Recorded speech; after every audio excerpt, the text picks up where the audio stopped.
Among the ancient hills of Ireland, where the mist clings to the rolling landscape and the wind carries echoes of forgotten tales, lies a story steeped in mystery.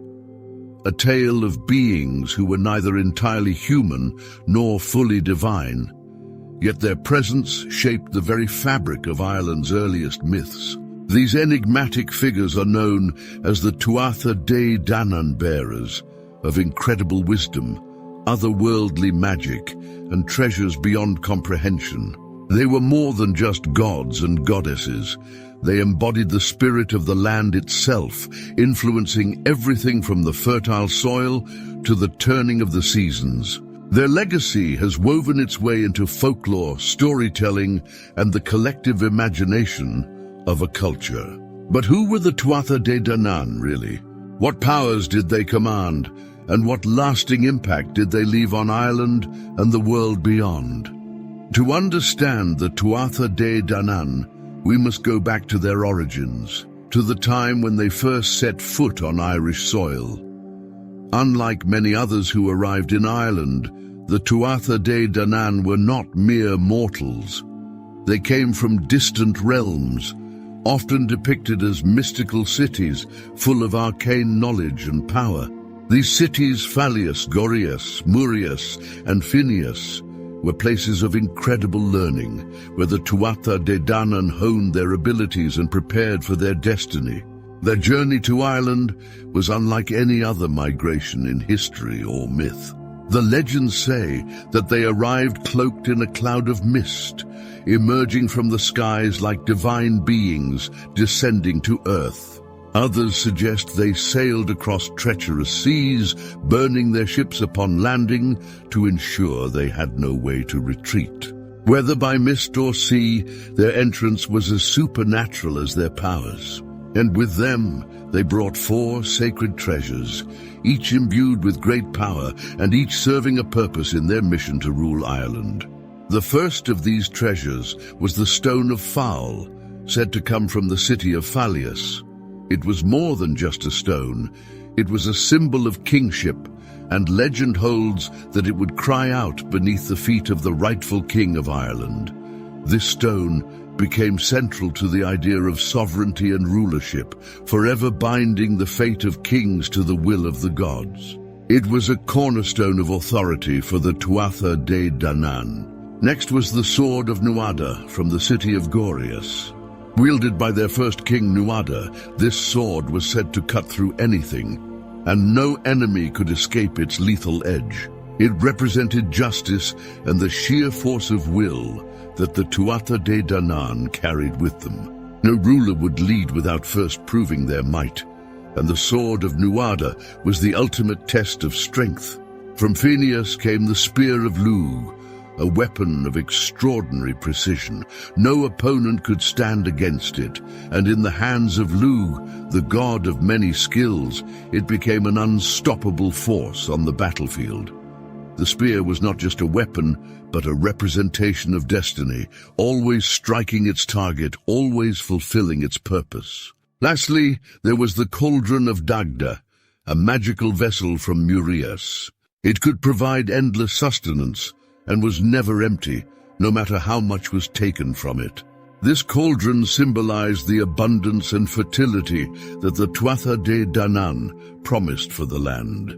It represented their ability to nourish and sustain their people, a promise that the land of Ireland would never be barren under their rule. But the treasures alone didn't define the Tuatha Danann. The gods and heroes who carried them played pivotal roles in their legends, shaping the fate of Ireland and becoming the focal points of many tales. Among them was the Dagda, the good god and father figure of the Tuatha Danann. He was a god of great power, strong, wise, and capable of both creation and destruction. His club, one of his greatest symbols, had the power to take life with one end and restore it with the other. It was said to be so large that it required several men to carry it, yet Dagda wielded it effortlessly.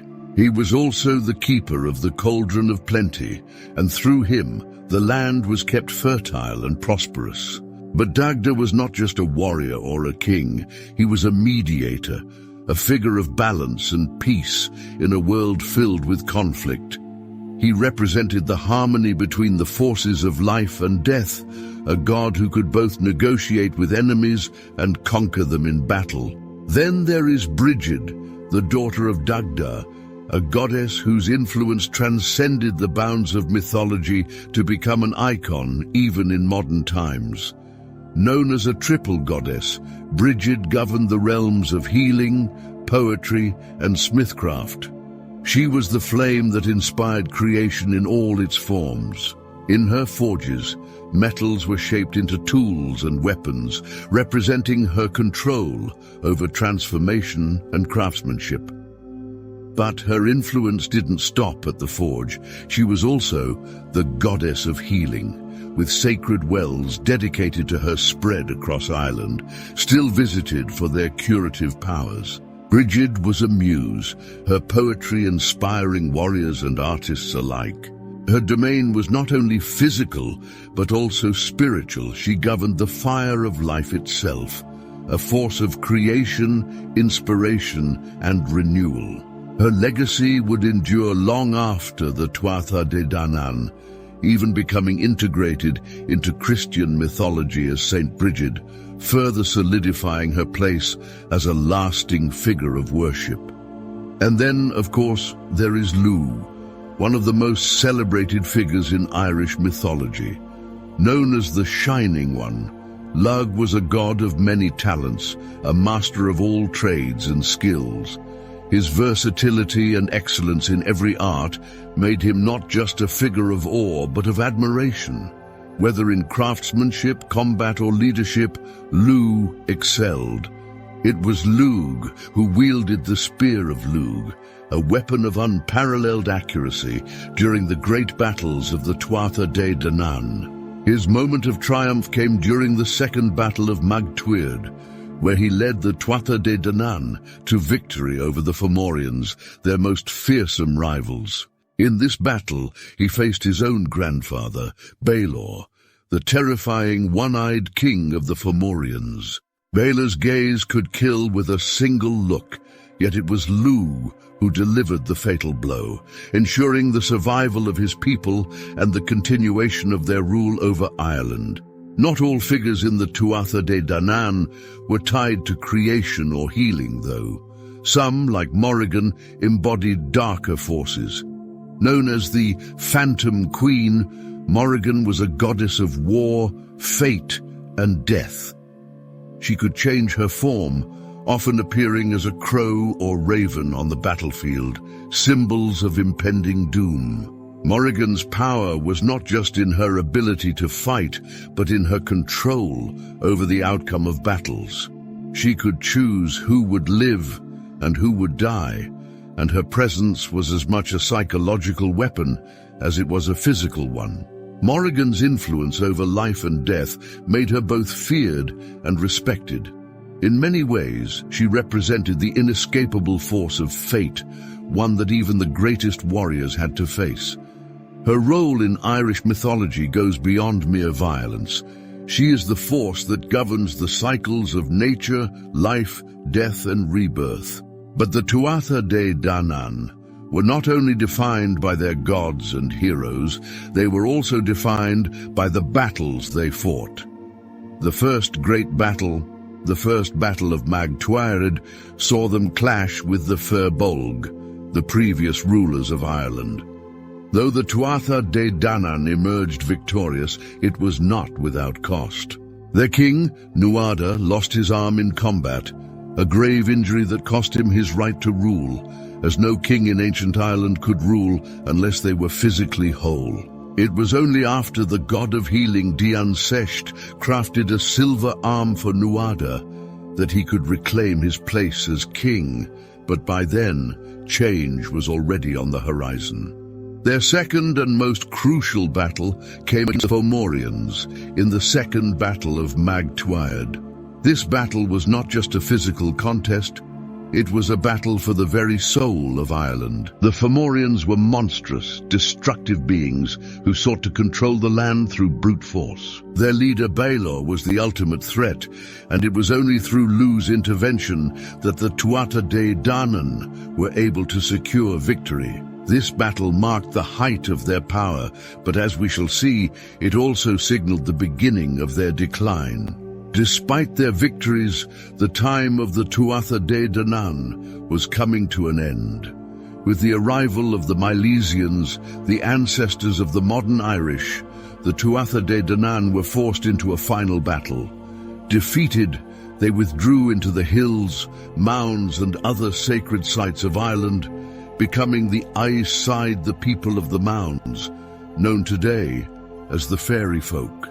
Though their reign over the land had ended, their presence never fully disappeared. Instead, it shifted, transforming into something more mystical and elusive. The Tuatha de Danann may no longer rule Ireland, but their legacy endures.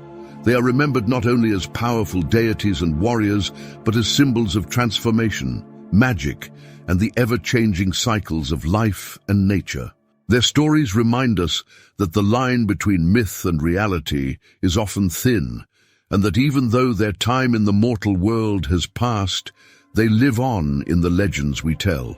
From the ancient kings who sought their counsel to the modern world's fascination with their stories, the Tuatha de Danann have left an indelible mark on history. They are the embodiment of Ireland's mystical past, a past that continues to captivate, inspire, and enchant. Through the myths of the Tuatha de Danann, we glimpse a world where magic and reality intertwined, where gods shaped the destiny of a people, and where the echoes of their influence still whisper through the ancient hills of Ireland. As we journey through the ancient myths and legends of the Tuatha de Danann, their stories continue to inspire and captivate. If you enjoyed exploring these powerful tales and want to uncover more about the mythic past, be sure to like this video, subscribe to the channel, and hit the bell to get notified every time we release new content. There's always more to discover, and your support helps keep these timeless stories alive. Thank you for watching, and see you in the next video.